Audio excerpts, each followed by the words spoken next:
Assalamu alaikum wa rahmatullahi wa barakatuhu. Musidɓe an haray ko min ilo ela diaspora africaine.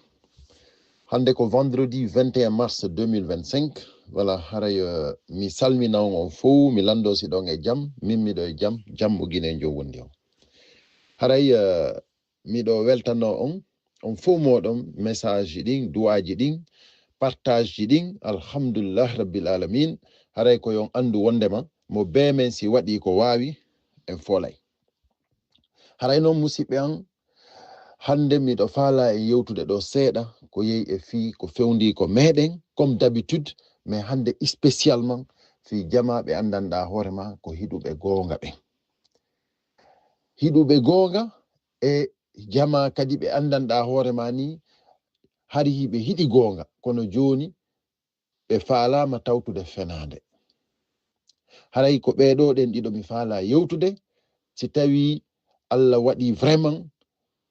mi wawi heɓude no mi yewtira ɓe ɗo ɓe famira haray ko ɗum woni komi faala par ce que vraiment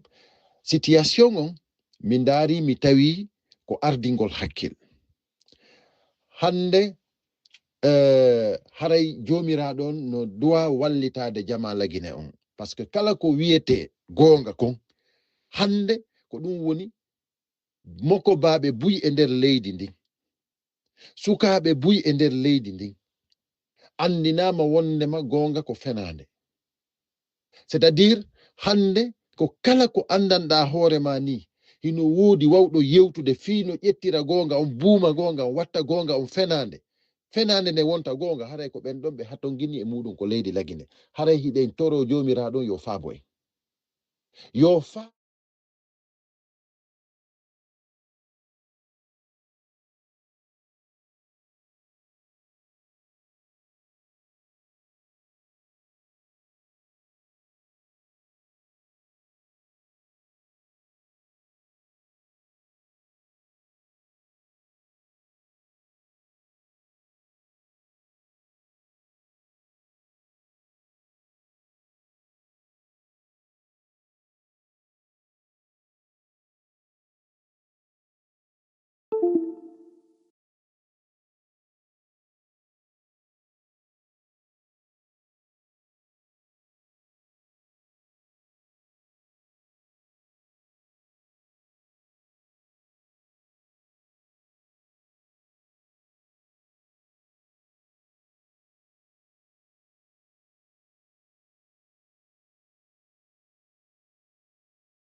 de jama on mais on falji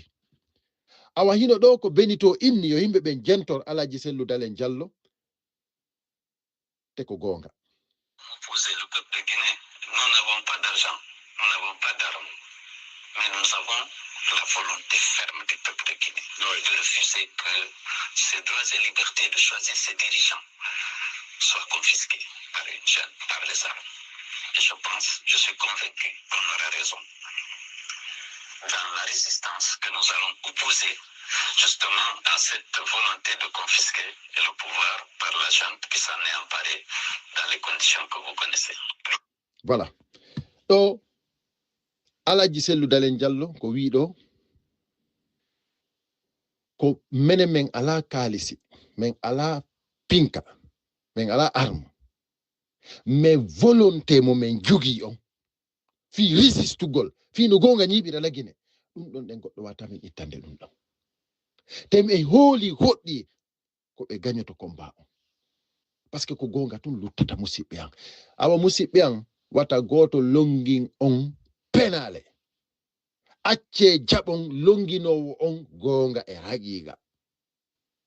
jaɓe gonga wata goto ƴettu droit ji mon ɗin fof monopolise ɗi inna on ko fenande nde woni haqiqa onon jaɓon ɗum ɗon awa haray noon batti tawi hawri sifa Cellou Dalein Diallo no heddi sina ɗum haray no hande lagine mi haalani on haray no c'est terminé alhamdulillahi rabbil alamina alhamdulillahi rabbil alamina alhamdulillahi rabbil alamina yo Allah accidu en ɗo e président Cellou Dalein Diallo ha ɓoye juuta parce que ko gonga o jokki ko gonga o maɗɗi et puis o reculata wakkilo ɗen wallito ɗen mo mi yiltito musidɓe am voilà haray musidɓe an toujours ko ilo et la diaspora africaine ko vendredi 21 mars ɗo 2025 haray miɗo faala yewtude kadi fayin fi ɓe monopolise ɓe ɗi droit ji meɗen fi ɓe holluɓe en jaggu faaminani en ko kamɓe woni yimɓe kelɗuɓe te ko kamɓe woni bandiji ɗin ko kamɓe woni criminel ɓe ɓen ɗum ɗon ɗen par A plus B ñande fini weeti o min yaltinanayi on ɗum ɗon min andintina on fi on andu hara on yejjitali fi wata on fijir natugol e diye fatoje musidɓe an c'est très important ɗi message ji fof ɗi luttay gonga luttay tum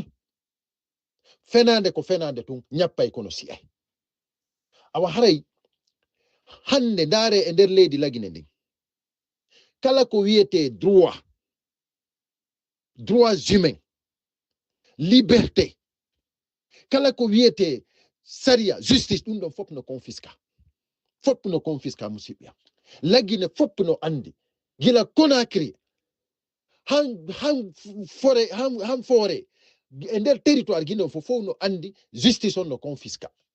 fof no andi liberté ji ɗin no confisca c'est à dire foppi no andi hande c'est à dire hay gonga no confisca e nder lagine kala wawɗo wowlude fenande ko on ɗon ɗen woni vraiment wawɗo yaltude yewta e nder lagine hara goto hulɓinali mo haray goto hara oɗen ƴaaki ko kala wawɗo fenande imo wawi yewtude kala ko yewtete imo wawi yewtude ko jamiu ko juulirde mo wawi yewtude ko place publique mo wawi yewtude mo wawi yewtude hanko palais o yewta par ce que ko fenande haray o yewtata yewtowo gonga e nder leydi lagine ndin hande kadi on ɗon on o ala ton droit ji ɗin fof confiscama musidɓe an ndaare yaltugol waɗa manifestation fero hayre ma sunna pneu ma daro bara laawi c'est à dire ɓeɗo ɗen woni les criminels ko ɓeɗo watta les criminels en république de Guinée ɓeɗo ɗen ko ɓeɗo ɗen ƴettete waɗe ko anndanɗa hoore mani banu adama duwaka waɗede ɓeɗo ɗen si nangama c'est à dire ko ɓe maltraitayɓe d'une façon ko anndanɗa hoore mani c'est à dire hay nokku e nder aduna on ɗum duwaka waɗede ko ɓe ƴettuɓe ɓe naɓaɓe des destinations inconnues maɗum ɓe ƴettaɓe ɓe yaha ɓe sokaɓe ɓe piyaɓe ɓe ittina ɓe mbuuɗi alors que ɓeɗo ɗen kamɓe ko droit ji maɓɓe ɗin ɓe woni revendikude par ce que tout simplement kamɓe laamiɓe ɓe faala incarnude injustice ɓe faala incarnude dictature combattre une dictature, il faut on a ferme parce qu'il a autorisé ta que manifestation. Ça manifeste il faut ya sunna pine, il faut faire la kaje, il faut wada din pijido fo fiyon don den fo non no tawa e ko andanda hore mani no no tawa e résistance dans la légalité parce que a jetto yali finkari. Kambe ko pinka be jogi anno ganga jetto yali finkari anko jettuda c'est-à-dire ko moyen ji di jogida din di wawda dartorde din fi andingol be wondema on dictature mabbe don feƴƴata parce que hibe doit kama interdire de manifestation hibe doit autoriser de manifestation jeni nyande be autorise manifestation jeni fo goddo sunnata pinare goddo ferata ko hayre haray don ko kambe sécurisata jama on hande non himbe memben nadama ko hakkille mabbe wondema ko ben don woni bombe ben ben yahobe sunna pine don fero kaaje don ko be woni bombe ben dum ko fenande no yo musibya ene France do den hina ko leydi dogantendi na ko leydi innetendi leydi buttu na ko leydi innetende droit de l'homme no respectado awa fop aduna fo hiwno do den fewndo gilet jaune ko be révolti do den kambe français ben gilet jaune fop watti gilet jaune yalti do den be sunna hay magazine ji do be bari be feri kaji ala ko be wadali do ko woni be wadali ko pinka woni be jettani mais kono ala façon ko be wadali do ko hondum woni do den force de l'ordre son jaki do den fi gilet jaune tay ko yontere be yontere manifestation sans autorisation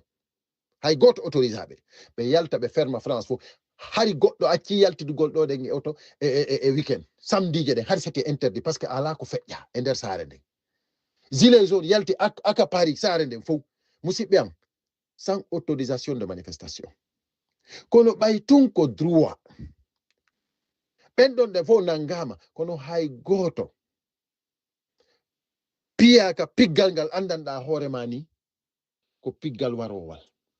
hay goto nangaka e mabbe ittina mbudi fiyo hetto nangabe ben fo ko nangabe jogita e hoore sariya naba garde à vue e hoore sariya après kadi nyaawa e hoore sariya après libéra on fami moƴƴa enen non ko men ko ƴettoɓe pinkaji ɗin ya wara population on ko ɓen ɗon hande himɓe men ɓe woni protéjude wo ko ɓen mari gonga kala jogiiɗo mettu ɓernde yo maydu e mum yo nyawdu e mum wato yaltinde yo marko nder ɓernde makko enen on andi joni himɓe ɓen falama e wattude baaɗi himɓe ɓen falama e wattude kulle onon ɓe monopolisaɓe hakkille mum ɗen han watti joni yalto manifesta ko on woni criminel jo on yalte eɗen bange ɗon mi torike on yalte ɗon ko onon non duwa darade yeeto ɓe wonan ɗon ɓen CNRD e gouvernement mum on yeeto ɗon ɓe non e hoore ko wonan ɗon ɓe kon ɓe ala droit fellugol ferotoɗo hayre ɓe ala droit fellugol sunnuɗo pine parce que ko ɓeɗo woni le peuple ko ɓeɗo woni wonɓe revendikude droit ji mum koyeɓe andu haysi tawi ɓe golluno lagine comme France ɗo no gollira non Paris ɗo no gollira non ɓe heɓay ko immo revendika ɓe heɓay toujours ko immo waɗa manifestation hina fi leydi no golla entreprise ji no woodi golle no woodi sifa no France ɗo non woni manifestation waɗata yo manifestation non enen lagine nanda e ko goɗɗo yaltata waɗa manifestation France ɗo enen déjà ko woni minimum kon woni en ala c'est-à-dire en ala liberté d'expression ɗum ɗon tun déjà koko hawni 21e siècle en 2025 enen hande ko ɗum ɗo himɓe woni soutenude inna wondema yaltuɗo fi liberté ji mum no confisca fi droit humain no confisca yaltuɗo fi saria justice on no confisca yalta holla mettu ɓernde fiiɗa interdisana manifestation fi himɓe no ƴetti photoji Mamadi Doumbouya yowgol e laawi Conakry yalta manifesta holla ralbol ma on himɓe ɓen inna wondema an a ala droit yaltugol inna ɗum ɗo waɗata ɗo musidɓe an ko hombo suusi hande hina e campagne électorale wona France ɗo ko hombo suusi yaltugol ɗo ƴetta photoji Emmanuel Macron wenga e nder France e nder Paris ɗo harana e campagne wona harana élection présidentielle wona hombo suusi waɗugol ɗum siko élection kadi communal wona siko élection législative wona candidat ɓen fof no jogii droit waɗugol photoji mum mais ƴa ƴettugol photo bajjo wasi tawi hawri hande ko baabe makko ma soro makko jeyi lagine ɓe ƴetta ɗum ɓe inna ɓe wenga e nder saare nden fof onon innon goɗɗo ala droit yaltugol revendica ɗum onon innon wondema joni kala yaltuɗo ɗon feri hayre ma sunni pine on ɗon ɗen woni bandijo on ne ko woni criminel jo on ne c'est à dire jooɗiɗo organise ƴetti mbuuɗi leydi ndin créyi mouvement ji ñangue soutenugol créyi ɓe mouvement ji jonna ɓe mbuuɗi fiyoɓe ƴettu photo ji Mamadi Doumbouya ɗon andi ko million ji jelu ɗum moƴƴinira hiɗon andi hande ko jelo haton ginni e ɗin mbuuɗi fi waɗugol école ji ma joƴƴi ma sodugol julle ko élève ɓen jooɗo ma poste de santé ji onon ƴetton ɗum ɗon innon o waɗa e mbodo Mamadi Doumbouya e hoore ko ɗon andi ko yimɓe o wari o ciwli laamu ngu o respectali sariyaji ɗin ko huɗi kon o ƴetti o watti fenande onon hiɗon faala ƴettude ɗum ɗon fop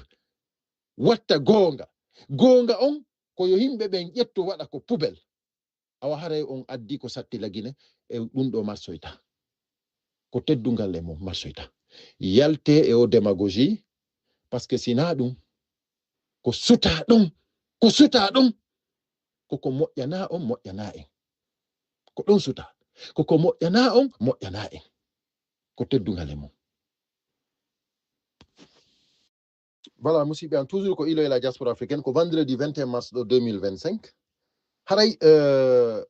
toujours en artay ɗo ɗen kadi koko wona buumede no wodi ɗo ɗe wiyeteɗo sergent Moussa wonɗo France ɗo oɗo ko RPGiste jo ettunojo c'est à dire ko ɓeɗo non woni les vrais ettuno ɓeɗo noon no wodiri Fouta no wodiri moyndi toɗen honno Guinée forestière no wodi Basse-Côte no wodi partout e nder leydi ndin sifa ɓeɗo hara c'est des ethnos c'est à dire de dernier c'est à dire ko ɓe ala ɓurɗo ɓe quoi sifa ɓeɗon koye Allah dandu en bone maɓɓe on donc oɗo noon o inniɗo wondema e yewtere makko wondema wo selludale wata wonde président jamais de la vie wo ñande selludale woni président e nder lagine wo ñande o lammina lagine wo guerre civil waɗay ɗo noon komi andinta on ko fenande o wooli par ce que hina selludale ɓe woni ɓe faalaka yo laamo c'est à dire ko pullo woni ɓe décidi pullo kamɓe laamota ko lagine ɗum ɗon noon ko kamɓe ettunoɓe ɓen fof hiɓe décidi ɗum ɗon pullo laamota ko lagine est ce qu'on faami ina sellude par ce que si iwi e sellu hande na Aliou Ba no soka ko par ce que hiɓe tañƴini Aliou Ba kañum kadi ko jogiiɗo darnde fi yo Guinée fi moƴƴingol lagine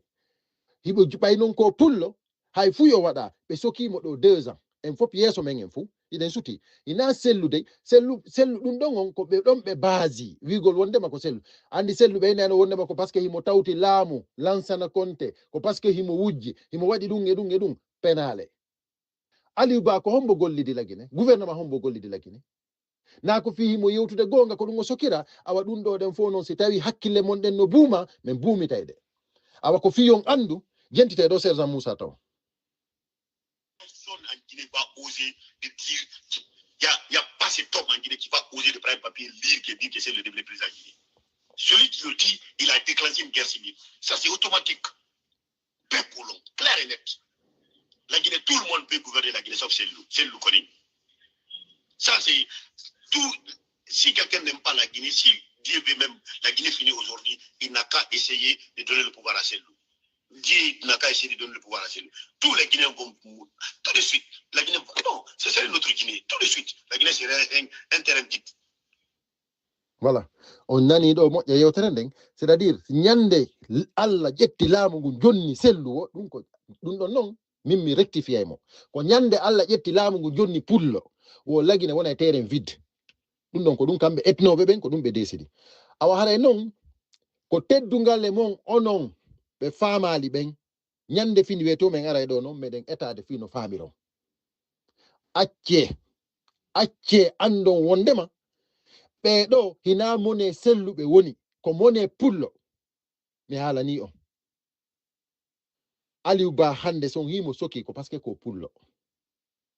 si tawno hara nun Aliou Ba komo hotto Guinée wallahi harayno fewndo ɗo ɗen ni avance anoma harayno avance anoma neeɓi harayno gaynanoma est ce qu'on faami moƴƴa ko mi inni on ko donc faame moƴƴa de awa haray no woodi kadi message mo usu batula wone senditude na noon kanko wone senditude message on ko yimɓe wone jonnude sendita message on haray on message ɗon noon ko hombo ko wigol wondema fode usu e kale modu on était reçu wo ɓen ɗon ɗen woɓe wo Mamadi Doumbouya receviɓe ko palais Mohammed 5 wo mais pourquoi ko Sellou Balde e malaɗo wo ko ɓeɗo ɗen woni wona yennede ko ɓeɗo ɗen wona critiquede ko ɓeɗo ɗen reseta ko ɓeɗo ɗen comment dire remplaça pourtant ɓeeɗa ɗen ɓe yehi ɓe yiɗi Mamadi Doumbouya fode usu e kale mudu yansane ɗum ɗon ko fenande onon hendiɓe o message ɗo fou ko teddungal e mon ko fenande on nani fode usu e kale mudu yansane ɓe ko yimɓe ɓe andanɗa hoore ma ni ɓe janfota ko président Sellou Dalein Diallo ɗum ɗon noon kala wolanɗo ɓeɗo ɓe janfoto awa ande mi haalanayi on ɗum ɗon ko laaɓi pos président Sellou Dalein Diallo no hooli ɓelɗo à 1000%. 1000% noon mi haalani on kala yeetiɗo wondema ɓeɗo ɓe janfoto inne Awa Fankon ɓeɗo ɓe janfotako ɓeɗo ko teddungal e mon ko usum batula noon no haɓɓiti jiiɓa e hakkille yimɓe ɓen wo Sellou wo kanko wo o hiɗa o hiɗa hono yantelan ni changer c'est-à-dire ɗum on hono yante parti on changea renouvelé on faami voilà waɗe sukaɓe par exemple hara ko sukaɓe kelɗuɓe donc haray ko ɗum ɗon nde woni o hiɗa donc kanko noon ko faala toujours ko kontingol laamagol on nani donc voilà wo kanko toujours hara ko kanko woni hoore parti on faami on andi wastay hawri kanko o faala imposude en est on faami onon ɗo fof noon onon wonanɓe selluɓe fof iɗon andi si tawi sellu imposant on e si tawi hawri ko fii ɗon andi mo gayna jokkirɗon mo voilà donc wo hino ɗo ɗen voilà un type qui se sert du parti wo sellu ko wone utiliser de parti on ko jogori parti on wo ko fii fond de commerce ko fii wo ko commerce o jogori parti on wonmo utilisude naïveté yimɓe men ɓen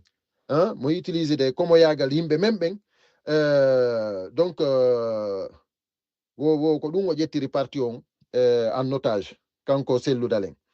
donc wo avant Sellou Balde e malaɗo il y avait eu wo Ousmane Gawal wo kanko tigi o inni wo ado ɓeɗo kadi hari ko Ousmane Gawal e Mohamed Bakary Keita ɗo andi ko on laamino sukaɓe ɓen on rejoint le CNRD wo ɓeɗo fof yewno tawti CNRD on c'est sur Ousmane Gawal qu'ils se sont acharnés wo Bakary Keita en yewno kono ɓe wowlano fi makko wo kono ko fi kanko Ousmane Gawal wo ko kanko wona ko kanko ɗumanna honno yantelan ko kanko yanano e muɗum onon ɗo fof non giɗon manditi Ousmane Gawal ɓay o nomama CNRD o wonno hitande fayda o wowlali fi UFDG hari toujours himo fanki ado lamminede hari déjà o acci yewgol participa réunion ji ɗi ado lamminede par ce que kanko déjà ado coup d'état wadde hari ko kanko e Alpha Condé déjà halduno hari kanko e Sellou Balde fof o tribune mo nannoɗen hari on tribune ɗon ko Sellou Balde e Ousmane Gawal ko kamɓe nun signuno ɗum ɗon hari si coup d'état waɗano kamɓe ɗiɗo noon ɓe tawtayno Alpha Condé ok joni mi nanno sa ñanden hay oya frère Tola no wowli fi comment dirais-je fi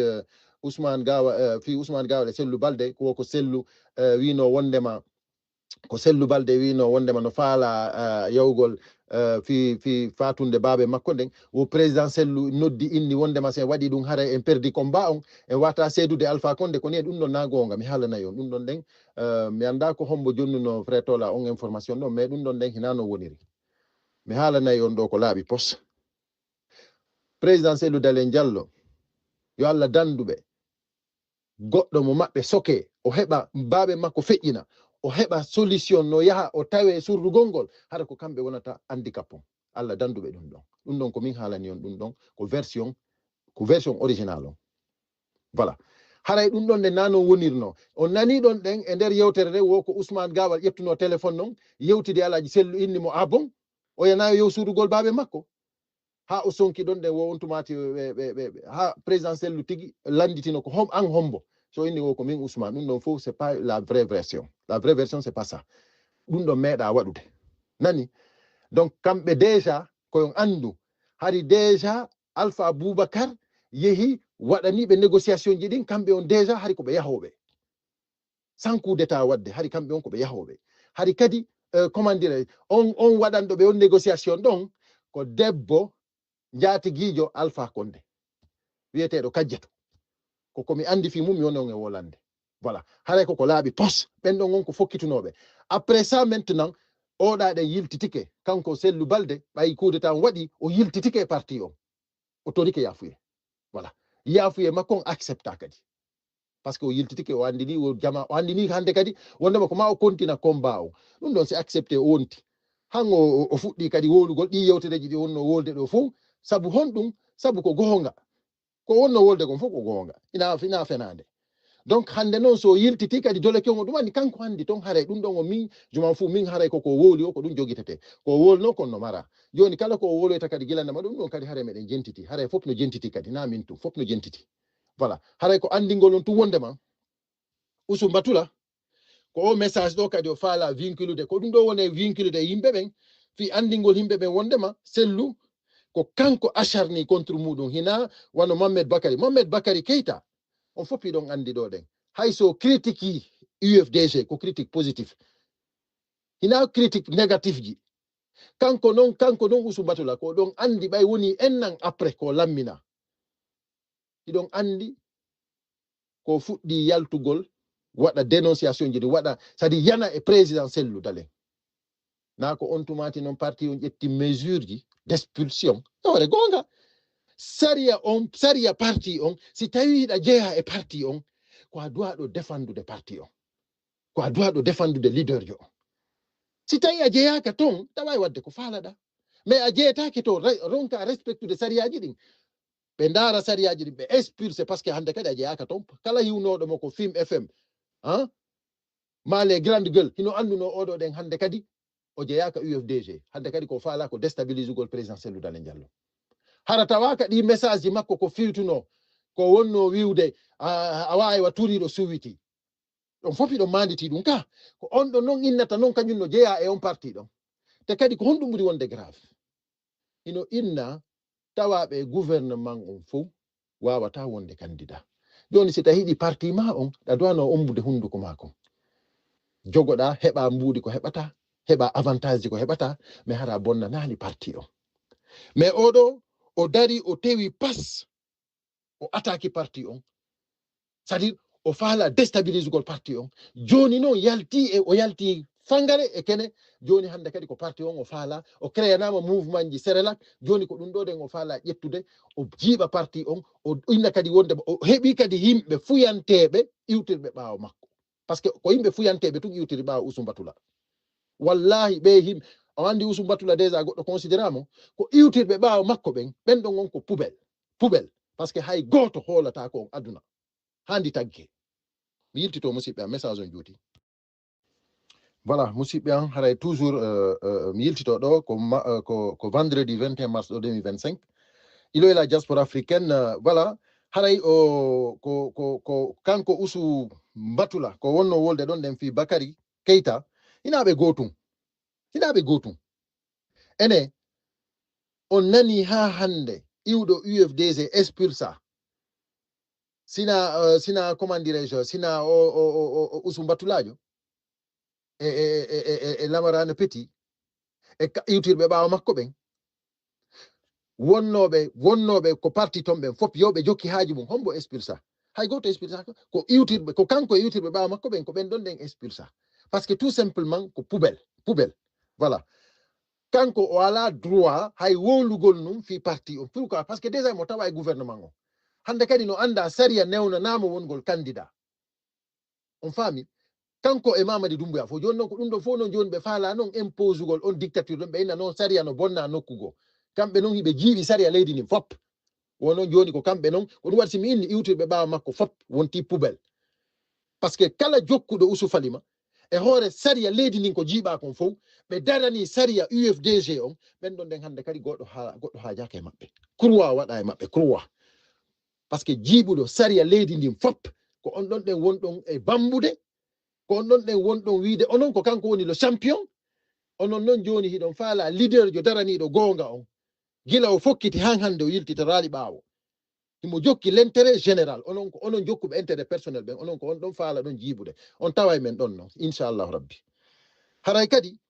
o inni kadi wondema wo posez-vous la question pourquoi Ismaël Condé un cadre de l'UFDG membre du bureau politique national a rejoint le CNRD tout en créant un mouvement de soutien sans qu'il ne soit insulté ou suspendu au sein du parti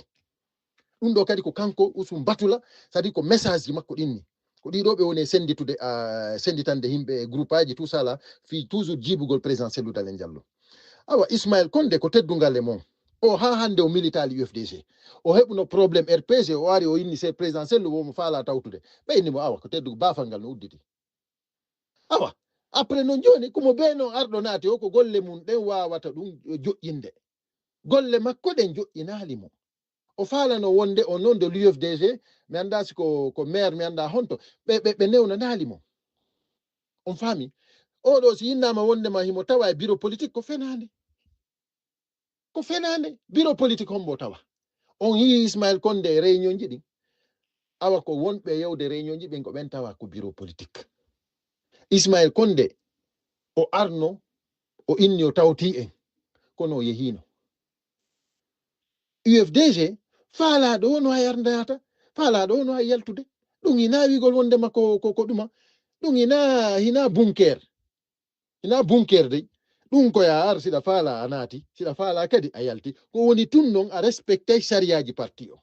sa yaltay sa naatay a respectay sa yaltay a respectay kala noon mo respectali ko haaju mum kanko ko fi on ɗum goɗɗo no expulsanamo mo tawaka hay honɗum expulsinantamo c'est-à-dire il n'est pas dedans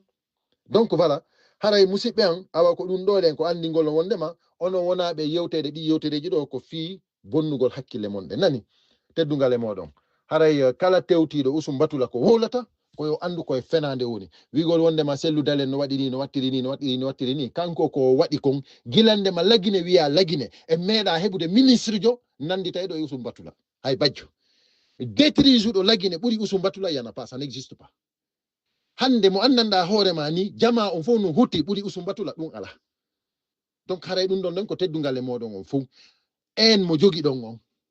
c'est-à-dire contrat ji ɗi signana ɗon ɗin fi déstabilise gol parti UFDG on e fi Cellou Dalein Diallo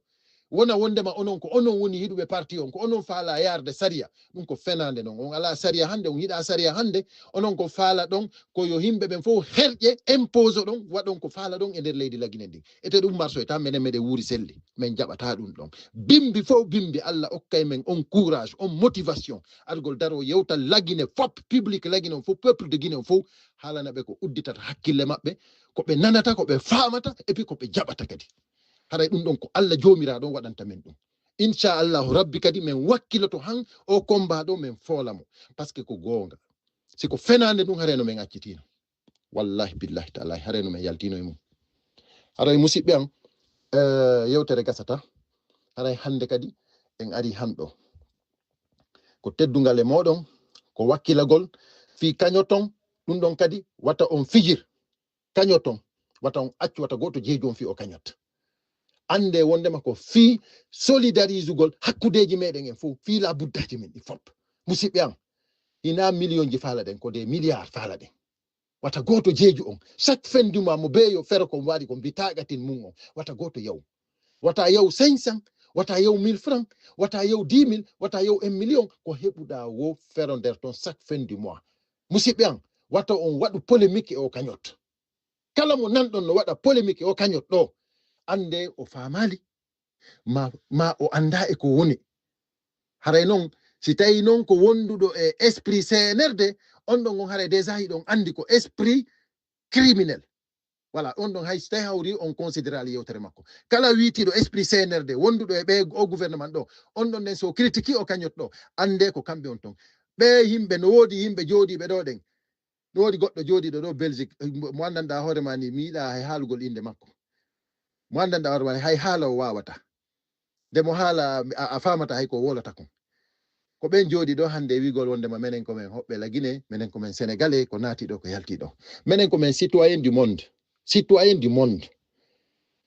ko wonda Bruxelles don sim yehi don en dediqué devant hara ko fi defandugol la Guinée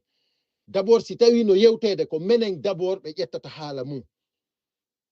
parce que menen déjà mais wonanta criminel an wonando criminel on an goddo ha jaka yewtere ma parce que déjà c'est interdit ici do ko interdit goddo wata jokkude do criminel jo placement konko ko kaso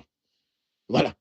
les citoyens du monde menen mede wayo de partout dans le monde woni Amérique woni Europe woni Afrique kala ko me yeme yewtay sina lagine fewndo do parce que leydi no ƴetta en otage voilà ko teddungalema nous sommes des citoyens du monde voilà si tawi onon hande ko au 21e siècle do 2025 darato don innon c'est-à-dire jogiiɗo origine lagine na guinéenjo ɗum ko haaju mon ton ko ɗon fewndi ɗon ko ɗum waɗi simi inni esprit CNRD esprit criminel on jarama jamme kisi e meɗen